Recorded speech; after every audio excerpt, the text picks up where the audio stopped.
I'm a real deal. I'll shoot your liver out and hand it to you.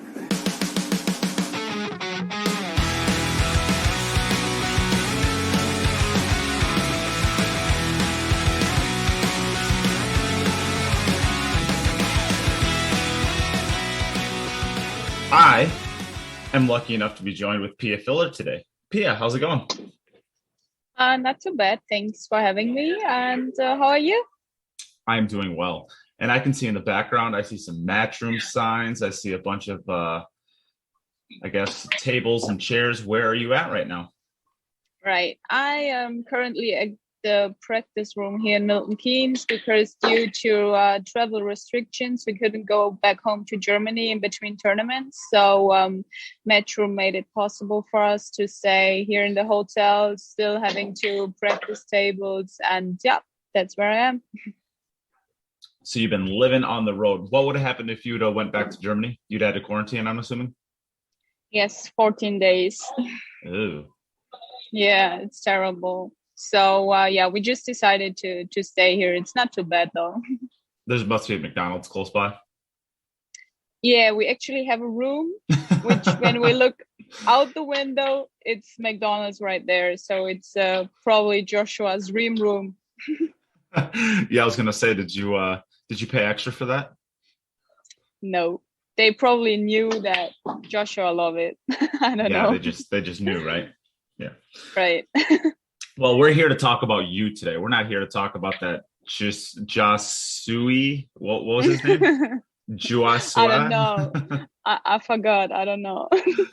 And what sparked this was I saw a video, or a video. I saw a post on the Matchroom forum, and it was a question basically about you. And it's like, is Pia Filler ever going to start playing pool now that she's following Josh around to all these events? And I'm just like, face palm, right? I know. It's do you get that a decent amount, or is that just a one-off?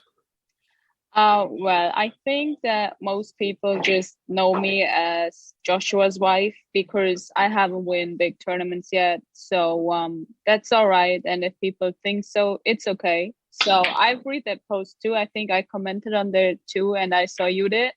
So yeah, I mean, I'm just working hard for myself as well. Joshua is my coach, so we're practicing a lot at home, and I'm just trying to create my own name. But for now, it's all right. I mean, people always gonna talk, and yeah, I mean, I am his wife, and it's not something bad, so it's all right. Yeah. Well, I think that's there's one thing that you said there that I think is really interesting. I think we're going to come back to it, and it's that Josh is your coach. I want to come back to that later on. But let's start with the beginning, because you were playing pool long before you and Joshua even met each other, right? I mean, you were playing on the juniors for a couple of years before, right? Right, yeah. I think I started playing in 2006, 2007, and the first time I met Joshua was in 2009. So yeah, I've been playing a little bit, but not as much as, for example, Joshua did. So and I got to meet him at the German Championship in the youth division, and we both won our first title in there at the same time, actually, which was quite funny. And yeah, so we started spending time together because we both were on the national youth team, going to European championships and stuff. And yeah, but of course I played before I met him. Yeah. So take us through, how did you get started in the game of pool? I got started because my parents had a pool table at home in the middle of our living room. It was a pretty big room, like almost like two rooms, but made to one. So just having the sofa and the TV on one side and the pool table on the other side. And I saw my dad playing on there all the time. And one day they just left the house and I started to play secretly because I didn't want anybody to see me. But my brother catched me doing it. And he told my parents, and then they watched me, and they just decided, like, they asked me if I want to play competitions, if I want to go to a club, and I said, yeah, why not? So yeah, that's how I got started. Wow. And so by the time that your brother and your dad caught you, you were already giving them like the 7-out, right? Probably. Are your family, are any of them any good players or? Actually, my whole family, which means my brother, my sister, my mom, and my dad were playing, but not like really good. So I am the best out of the family. And my dad has like a small pub with 2 pool tables in there. And yeah, that's actually also the first club where I started playing because it was in a small village where I grew up. And yeah, that's it. Gotcha. So your dad owns that pub, you said? Right. Gotcha. And is with 2 tables? I can't imagine it's like a big pool playing place. It's more of a bar that just has some pool tables, or is it actually a club? Right. No, it's a small bar. There actually is like a club in there playing leagues, but only on 2 tables. So I think the club only has like 10 members or something. So nothing pretty big, but it was fun to play there.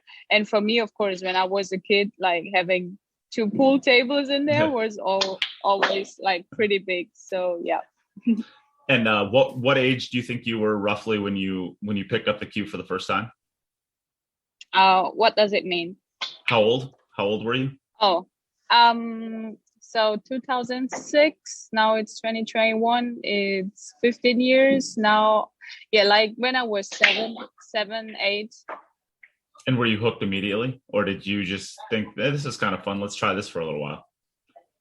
I don't remember. I just remembered that I secretly started playing and my brother saw me.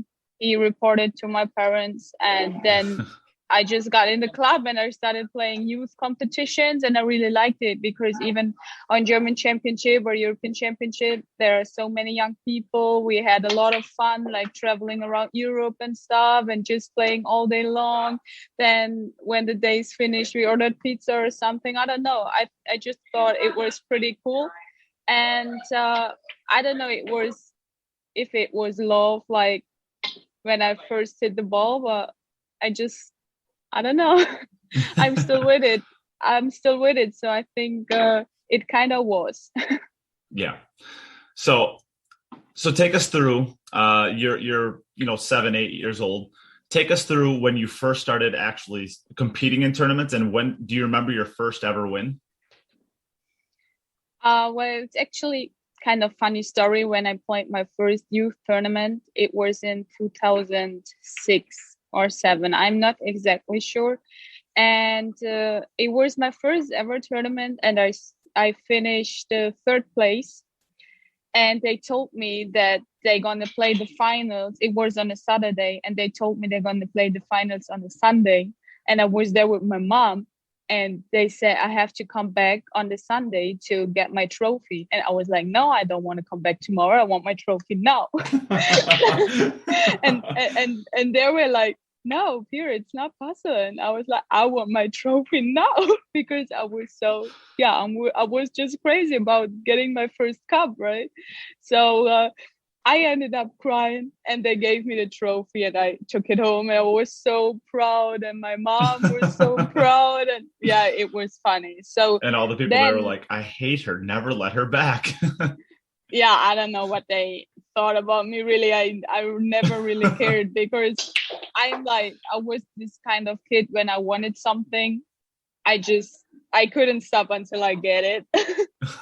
So yeah, but I just was so happy when I got it, and yeah, I still have it. So I had Allison Fisher on the podcast last week, and she said the first pool tournament she ever played in, she actually got 3rd place in too. So I'm just saying, we might have the second career of Allison Fisher coming. Yeah, for me, for sure, it's kind of different because I know about Allison that when she was young, she started traveling around with her parents too. I think I read that in a book or something. Yep. I'm not sure. And right. And she started winning a lot. Then first time going to the USA and stuff. For me, when I started, I had some successful years in the youth, but I somehow just kind of stopped and didn't develop anymore. So I don't know. Some people said when I was young, I really had a lot of talent for putting the balls, but I just never made something out of it because I was so lazy. I didn't know what practice is. I had no clue about discipline.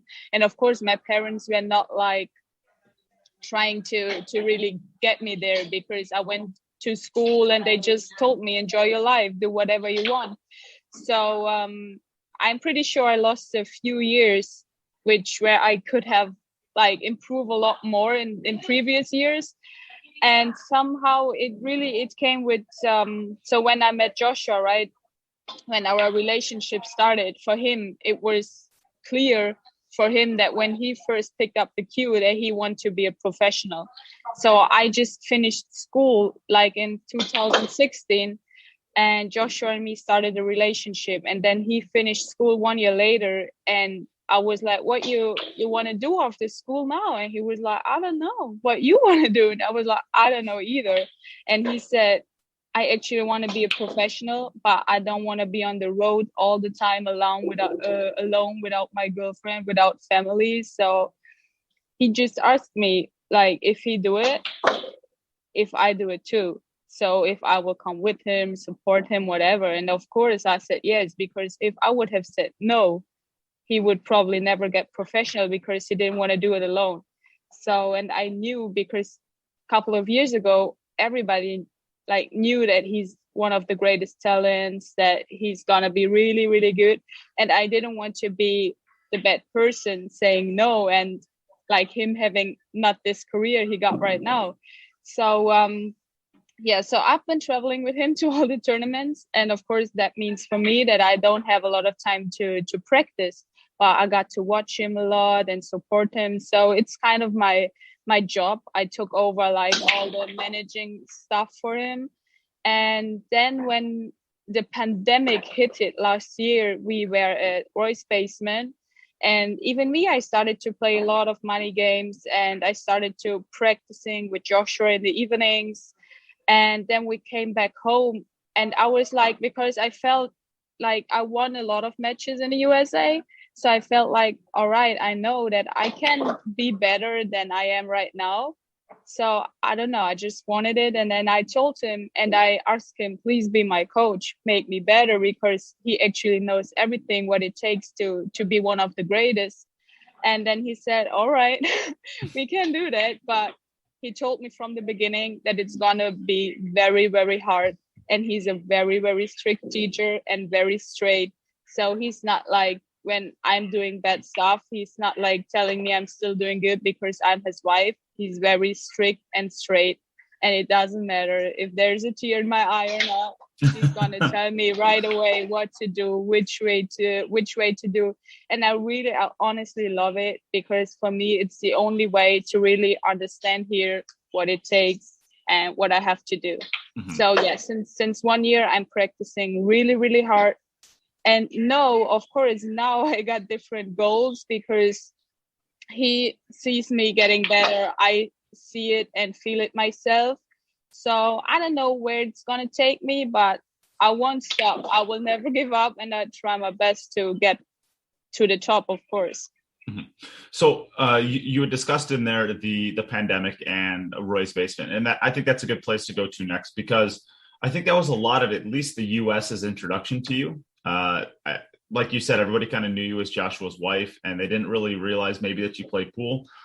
Maybe their introduction to you before that was the Moscone Cup, where, you know, of course they pan on you all the time and you're always supportive. And I think in the pool world, when you said, what do you, for the, what was it, 2018? I think it was 2018 mm-hmm. when it was in the US. And what are you thankful for? And your response was? I said I am thankful for SVB because he made silly mistakes, and the entire crowd just like erupts in laughter. It was so funny. Yeah, I mean, no disrespect to Shane. Don't get me wrong. He's one of fun. the great. Yeah, he's one of the greatest of all time, and that's the same with Joshua saying that he's the king. And some people getting mad on him, but he just said, even before he said that he's the king now, he said in the arena that there is no space for respect in the arena if you want to be on top, if you want to win every game. He said it's no disrespect to Shane. He really respects Shane as a player. But in the arena, you have to like focus on your own, and anything else doesn't matter. So that was actually the way it was meant to be, right? Yeah. So just wanted to make clear, never any disrespect to anyone. I'm just a straight person. And of course, on that Mosconi Cup, Joshua smashed him like 5-0, 5-1. And yeah, I said I was thankful for SVB. That's true. I think American fans especially, we take things very personally, especially at the Right. Mosconi Cup, because the Mosconi Cup, it's just an exhibition, right? It's a very serious exhibition, and it's designed to have a little bit of fun. You know, once you get onto the table, it's supposed to be serious, but you know, in between, you're supposed to have a little fun with it. You know, prod around, you know, joke around with people. I mean, for it's sure, very fair play.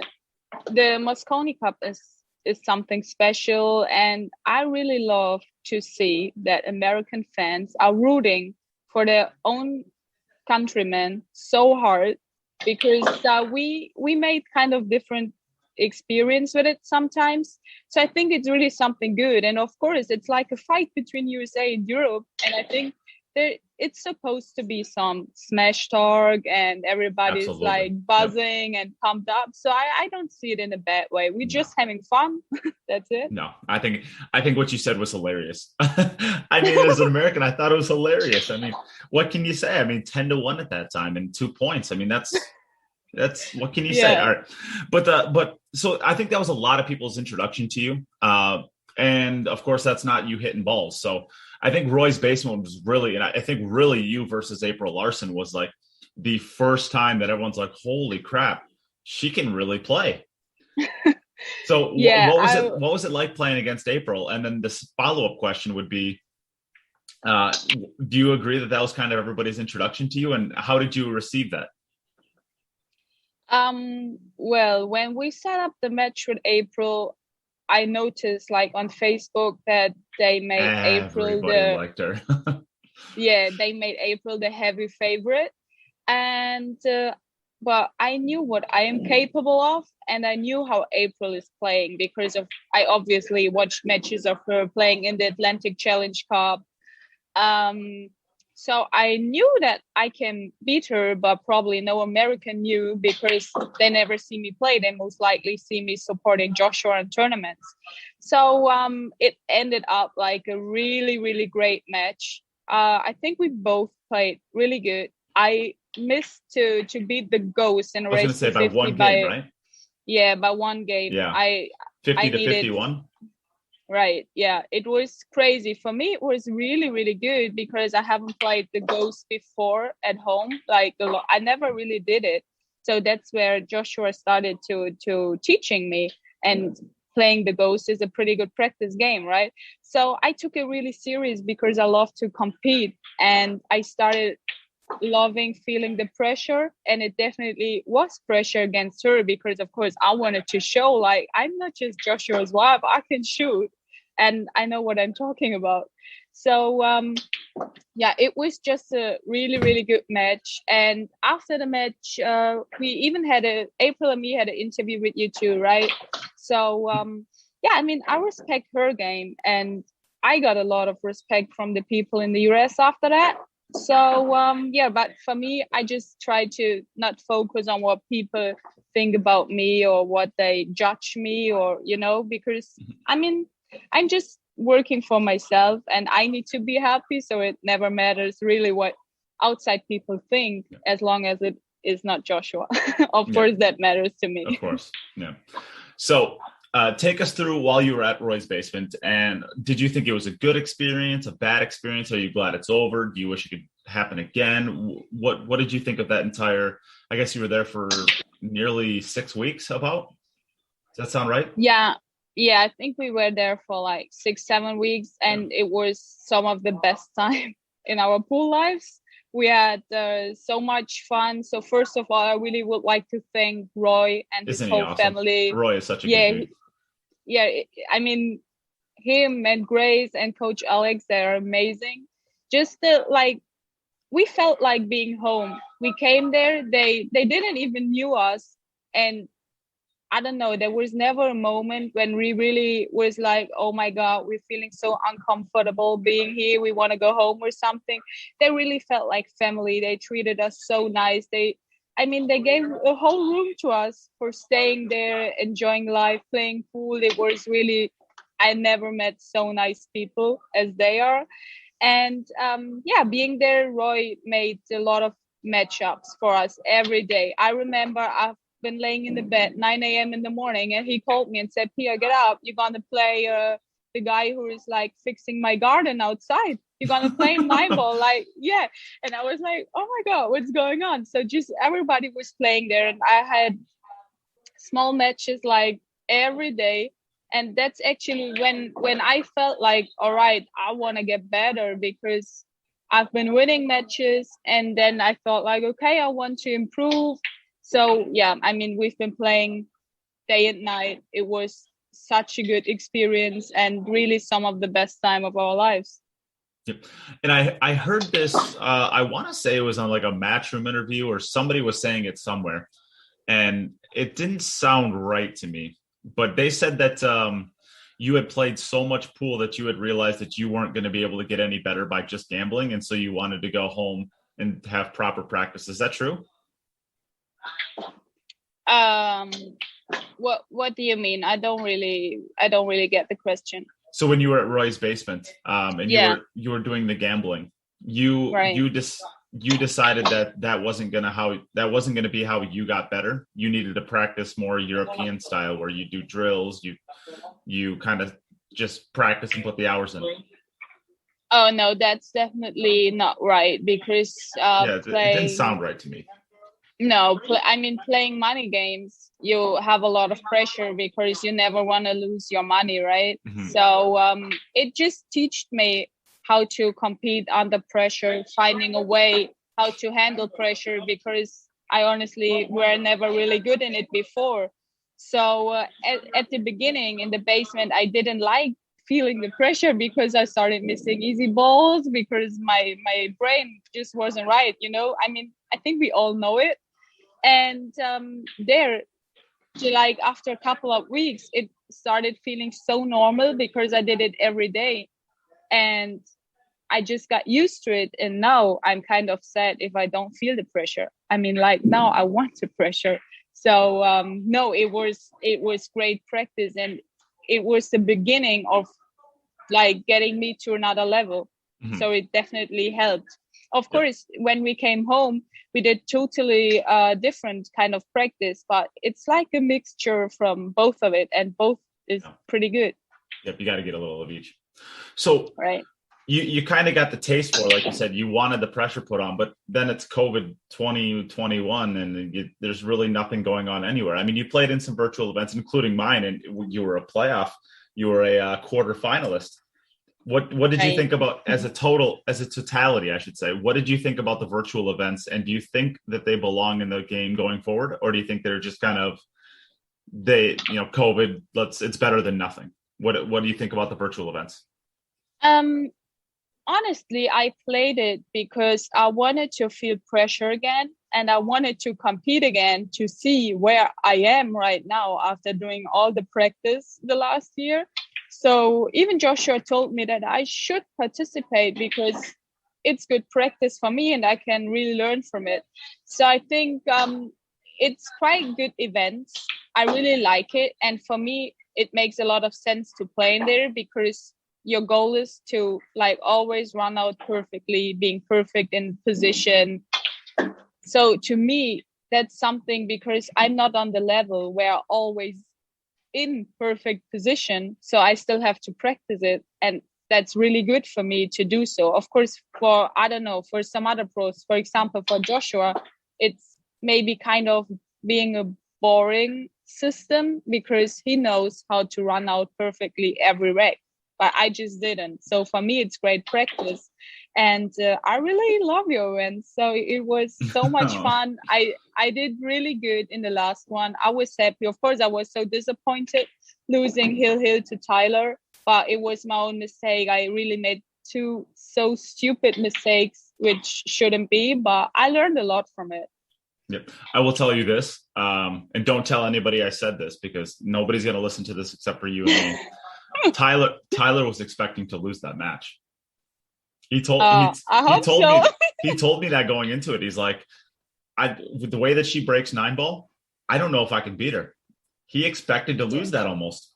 You know, if Tyler is one of the fiercest competitors that there is too. So, but you know, there's some respect. If you're wondering whether or not the rest of the players respect Pia, Tyler Steyer thought he was going to lose to her in that event. So, and it took everything that he had to beat you. Yeah, it really did. And honestly, like when we went in the last set, when we went to sudden death, I was 100% sure that I'm going to win because I never felt like I'm going to miss a ball right now. I felt really comfortable and I thought like he's breaking 10-ball. And I know he got one of the best 10-ball breaks out there. But I was like, at some point, I don't know, the cue ball will get kicked into the side pocket, or I don't know, maybe he will have a little cluster. I really believed in it. And I felt so sure. And then I just I think it was kind of, lack of concentration in the last reg where I came short on the position to the 2-ball. And I don't know what was going through my mind there. I just made a bad mistake. And I mean, it still was a good match. And at the end of the day, it matters most what I take from it and what I learned from it. And I definitely learned a lot. And I just showed myself that I can compete under pressure because playing Tyler in such a high level match, going to sudden death, you know, you just know on every ball, do or die. So I felt pretty good after it, to be honest. And I think you went 3 sudden deaths, if I'm not mistaken, right? I think I ran 4, so but I'm 4 I'm overtimes? not sure. That's I think. Yeah, that's 3 or 4. that's tough. I've played in the virtual events too, and that's a different kind of pressure. It's like nothing that you've ever experienced before. It's like if you dog a ball, or if you break the balls bad, or if you break and scratch and get kicked, you know, get the cue ball kicked in, you know, you're just like, oh, I just want to get right back to the table, but you can't. You got to sit there and dwell on it for like a minute. It's awful. It's just terrible. Yeah, it definitely is. So for me, it was just great practice. I really loved to play in it. It was really fun. And as I said before, I learned a lot. And of course, if I get the chance to play another one, I would love to. But of course, I want to play like a normal tournament again. I can't wait for it to see like where it took me right now after really practicing so hard for 1 year with Joshua now. So that just if I play a tournament, then we can like do analysis. What did I do better than 1 year ago? What wasn't that good? So then we can go back to practice again and work on it again. So that's like how to do it step by step. Don't worry, I'm going to yell at Emily. I got another interview with Emily in about an hour. We're going to go live on Facebook, and we're going to do a live interview. I'll yell at her for you. How's that? For not inviting you. Well, I mean, of course, I would love to play because I want to play a tournament. And of course, I'm here anyways. But on the other side, I know that I have to deserve my spot by my own. And I don't just want it to be invited because I'm Joshua's wife. I really know that I didn't deserve it that much because I haven't won a tournament yet. So for me, it's just about time to wait and first prove that like prove on women tournaments that I really deserve a spot. So that's actually the way to do it. Of course, if I get the chance to play, I will play 100%, but I know I have to deserve my own.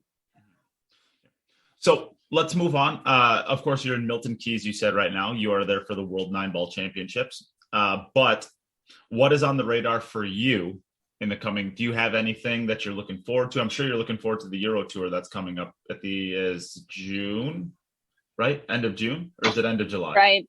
No, end of June. I was looking forward to this, but right now we have no clue if we can make it to the Euro Tour due to the travel restrictions. Because this finishes June 9th. Is that right?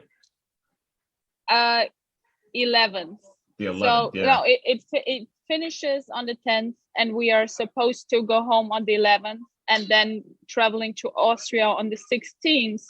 But actually, we can't go home because as soon as we hit the ground in Germany, we have to go into quarantine for 14 days. So we are currently trying to figure out if we can go straight from England to Austria. We might have to go into a 5-day quarantine in there, but it would be possible to still play in the tournament then. But yeah, I honestly, I have no clue if we can make it or not. So it's pretty hard for me because I couldn't wait to finally play a tournament again. And I was so looking forward to this woman event. But it is what it is. If not this time, I just wait for the next and still working hard. Yeah. So who is one? Well, I guess that's kind of the last questions as far as getting to where we're at right now.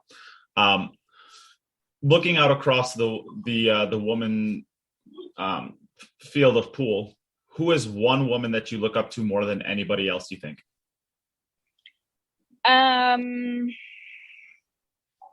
Well, tough one, because most likely I'm looking up to Joshua, of course. But one woman I really like everything of her game is Shen Siming. I think she's one of my favorites because she's so gross. She's so good at this game. It's dumb. She's been winning. She's been winning everything in the last 3 years. I watched her on every event. Like, I seen her winning the World Games. I seen her winning the Emirates Cup back-to-back. China Open, because she won it at the same year as Joshua did. And I mean, I don't know. I love her game. She's really, really hard and tough worker. So I think she's a good role model to everybody. And then she performed like outstanding in her first US Open in 2019. And of course, I watched every match on there from her too. Yeah, she won her first 3 matches, right? Right. Yeah, she beat Mitch Ellerman. Yeah, He's from I remember there, watching. right? Yeah, I remember watching that match with Mitch Ellerman. He comes in, he's so fired up, he's like ready to go, and then he gets to the table with the look at the ball for the first time in like rack number 6, and he's down 5-0, and he's just like, and loses like 9-1 or something like that. Just has no chance. Right, and I think it was a kind of turning point for women pool, in my opinion, because after that, women got invited to matchroom events. And they showed also on the Championship League pool, which was in March. Kelly played unbelievable. I think she survived 2 or 3 days. She's beating a lot of the men. So she played absolutely great. Of course, we followed every match of that too. And I think women pool is really on a good way for the future, and I can't wait to see more. And of course, I can't wait to finally play my own events again. Mm-hmm. So is there one woman in the industry, in the pool world, that you feel like you're chasing, like you're and I'll try to clarify the question a little. So I think it's pretty common knowledge at this point that Joshua was chasing Shane, right? Because that's the comments of I'm the king now. He's comparing himself to who he thinks is the best player out there, because he is in that category of the top 3, maybe 4 or 5 players that are the best in the world. So he's chasing who he thought was the best player in the world. Is there anybody that you see in your career right now that you're kind of chasing, trying to get onto the same level, or at least prove that you belong in that same category? Well, I wouldn't say really chasing, but like my goals, like the first step of my goal is, of course, getting to the top in Europe, because right now I think the top 3 is Jasmine, Christina, and Margaret. So I think no Kelly. Oh, of course, when I talk about the Euro Tour, like Kelly's not playing the Euro Tour. Yeah. Okay, of course. I got you. Yep. So that's what I meant. Of course, Kelly, you can counter on that too. So yeah, like first getting to the top of Europe. But I believe when you're in the top of Europe, you're still gonna have a hard time playing the Asian girls, because they are a different level. I've seen 13-year-old Chinese girls that are running out on those Chinese snooker tables, and those Chinese pool tables, and I'm just like, Wow. Right. So, and if you watch, of course, Jasmine, she's already a world champion. She is two-time runner-up in the World Championship 9 ball. So of course the European can compete with Shen Siming, Han Yu, Liu Xiaoxiao, whoever. And like on my last World Championship, I lost to Liu Xiaoxiao and like 6-7, and she was number 3 in the world right now. So what I'm saying is, if you get to the top on Europe, you still have to increase your level a little bit to be on the top of the world. So, and of course, that's a long-term goal. But yeah, so I wouldn't really say chasing somebody, but I think if you want to be the best woman, you have to beat consistently the best Asian players. I would say that's so now you with the women's field, now you know how we feel as Americans. When we get to the best as Americans, we're still like the 20th best European. Yeah, it's kind of true. I think, for example, it actually is. I mean, if you remove Shane from the field, I mean, there's probably 20 Europeans that are at the same level as Sky, or higher. Europeans are really tough, and I do believe, like, if you go to a Euro Tour, it's not the best tournament money-wise, but for practice, it's brilliant because there are so many people. Like, there are 50 people in the tournament who can probably win the tour, and playing the Euro Tours, I think it's one of the toughest tournaments in the world. Well, yeah, Darren Appleton said that it's harder to win a Euro Tour than it is a World Championship. Yeah, probably. Like doing it consistently, probably, yes. I mean, that's Darren Appleton. That's not coming from a nobody. Right. Yeah. And so, I mean, he knows it. He's been winning everything what you can win him for, and he needs to know. Yeah, absolutely. So I guess that really brings a close to the interview. I know that you're in Milton Keyes, so I'm sure you want to spend time with your coach. I just have a few last questions for you. And one of them, I want to return back to what you said earlier, because you said that Joshua was a coach to you. And I saved this for the end because I wanted this to be an interview about you, not about Josh, because we need to introduce you to the pool world. You're a pool player. You're a top women's player too. You need to get your respect as well. But I got to throw one question in there. Mm-hmm. Or a few questions in here about Josh. You said that he is your coach, but I don't think you're going to argue with the fact that I think you're kind of a mental coach for him as well when he's competing. Am I wrong in saying that? No, no, I think you're absolutely right. Like, I just know how to treat him, that he feels good whenever he's playing. I'm taking care of everything, so he just concentrates on playing all the time. And you can call it a mental coach, but like, he got a strong mentality on his own already. But of course, in some situations, I just exactly know what to tell him to make him even stronger. So and he credits you for this, right? In the interviews, he's saying how he's a little worked up sometimes, and you'll come over in between matches on breaks, and you'll settle him down and get his head back where it needs to be. Do you want to tell people what you say to him, or is that kind of a personal thing? No, or does it change in the moment? Maybe it changes in the moment. Yeah, of course, it's not always the same. It depends on what kind of situation, what kind of match is going on, what happened in the match and stuff. So, but no, of course, I can't exactly say what we are talking about or what are like our secrets. So yeah, of course, that's like our own thing, and I will never gonna tell. That wouldn't be that smart. But most likely, even when he's playing, I got a clue what is going on during the match, right? So I'm just doing my observation about how the match is going, maybe what's going on the break, and sometimes just even tell like small things to adjust, which can help, because even if you're a top level player, you not always recognize what you're doing wrong, like on just little things, so that's something we are talking about too. It's very hard to self-analyze. Right. Yeah. So especially during a match when you feel the pressure, you sometimes you just don't get it. So it's always good to have a coach by your side. So do you guys ever play races to 5 for the laundry, or do you just make him do it? Well, we actually play a lot together because, of course, I can learn so much from him, like playing the right pattern and stuff. But we never play for like laundry or who's doing the dishwash or whatever. Because Most why would likely, you? You just make him do it, right? right, exactly. No, of course, like percentage-wise, I can't beat him. I mean, it's even tough for Shane to beat him, right? Because like if you look at the stats, they played 11 matches. Joshua won 9. Shane won 2 matches. So how should I beat him?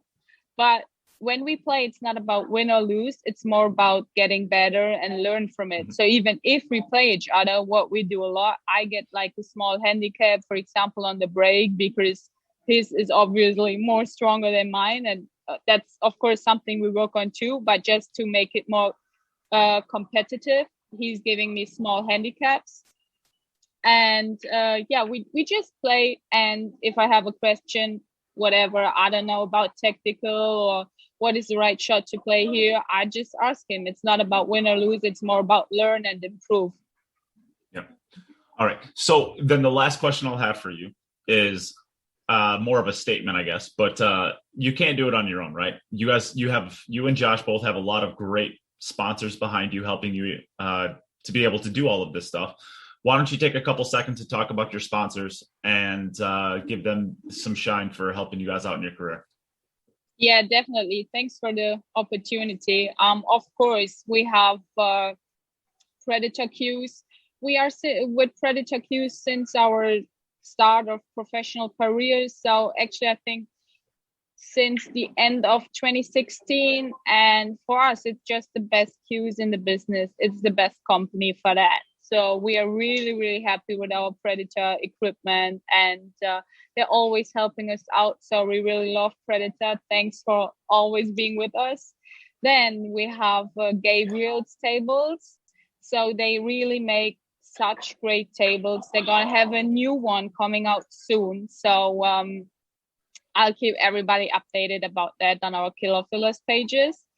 Then we have for Andy Cloth, which is an Asian company. They sponsored the World Games with their cloth, and we really like Andy Cloth. There are a lot of discussions about what is the best cloth, and for us, Andy really is, because with some cloth, you notice that if you practice like every day, that it's like getting old after a couple of weeks already, and it's not playing slippery or slidey anymore, and you don't have this problem with any cloth. So that's like, for us, it's the main difference, and that's why we love it so much. Even like after a couple of weeks or even couple of months, it still plays like the equipment on a fresh tournament. So and then big shout out to my sponsor, How Tips. I'm playing How Tips Soft on my Revo. You got it right there. Perfect. They sponsor this podcast too. Oh, I didn't know that. All right. I love Jenny. Jenny Lynn is she's so amazing. She's such a nice person. Yeah, she really is. I mean, she's almost in the same age than me. So we got the really good connection to each other. And I just love my How Tip. And I mean, I can just say thank you to all our sponsors for supporting us in good and in bad times. We always stick together, and we really, really appreciate that. Yep.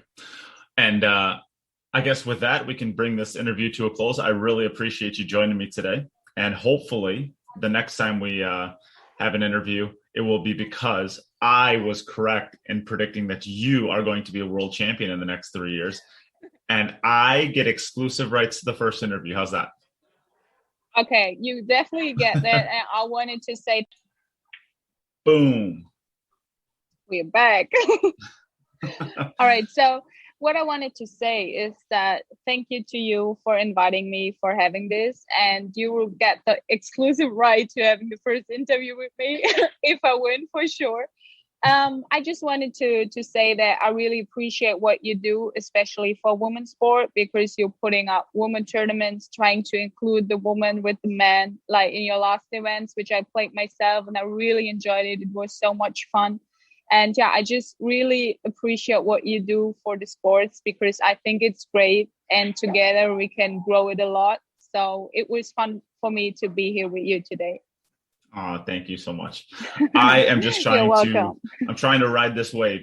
I think Matchroom is doing a lot of really big things in the industry, and I think it's moving forward, at least in the US. I mean, this is the first time I've seen this sport move forward in maybe 20, 25, 30 years, basically since the men were off of the ESPN, off of TV. Yeah. And I think we kind of just went on a nice little coasting down into irrelevancy as a sport. And I see the sport turning around now. When you're watching the World Pool Masters and you see all of these discussions that are being had, and everybody's talking on the forums, Pool is Not Dead, the Matchroom forum, all of these other little forums, everybody's talking pool now. And I haven't seen that before. And, if this sport is going to grow, Matchroom can't do it alone. We got to have some media people doing their part, and we got to have, the magazines out there working, the forums people. We got to have all of the news outlets, all of those social media influencers. We all got to band together and help this sport grow. So I'm happy to do it, and we can't do it without the players. We need them to participate. So we need you too, Pia. Right. I think, we all need each other. And there is, especially Matchroom, they are doing such a great job right now. They're putting more events. They just got back the World Championship, which is just amazing, because I remember when I was a little kid, often watching like the Matchroom World Championships, and Joshua and me watch like all the old videos being uploaded to YouTube. So honestly, I told that to Emily as well, that on every event you come, you have this big arena and you are like, oh my God, that's the best arena you've ever been to. And then 1 week later, we're coming into the next arena at the World Masters. We walk in, and honestly, no kidding, Joshua and me, we were flashed. We walked in and we was like, oh my God, what is going on here? Because they make it bigger, better, more modern. Like, they are not scared of changes, which I really love. Emily and her team, they really know what they want. And I think they are on a really, really good way to push our sport, same as they did it with darts or boxing or whatever. So we as the players, we can just be so happy to have them on board to grow our sport. And I think it's only get bigger and better in the future. Yeah, I agree. Well, Pia, it's been an absolute pleasure. And I will let you get back to coaching Josh and tell him to stop missing balls. Yeah, thank you. It was nice to be here with you. And of course, now I'm going back to practice. Absolutely. All right. Well, I will let you go then. And thank you again for joining me. And until next time. Until next time. Bye-bye. Bye. Thanks for coming to my party. Now that we're all out to grow, it's time to go home.